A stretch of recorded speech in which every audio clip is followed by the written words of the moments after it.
ағамның әуеніне жазылған Еркебұлан Кәрімұлы ақын ағамыз елге сағыныш деген әнді орындап берейін. Ол кісілер де өздерінің жалын сәлемін осы ән арқылы жеткізсін. Ел заман болсын ағайын, қойықты болсын.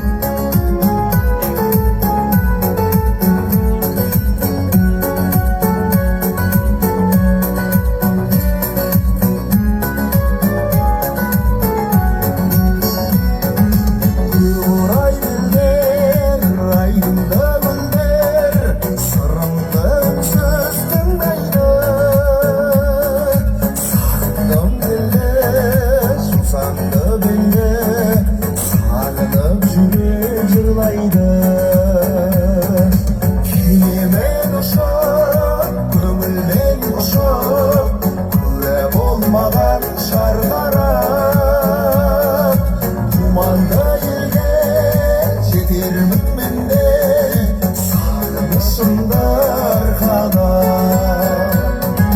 Күмбезді аспанына жарым ашқан, әніме арқау өргенсің.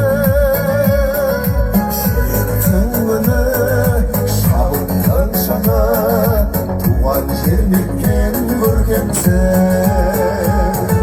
Киімін ұшып, көңілмен ұшып, күле болмаған шарға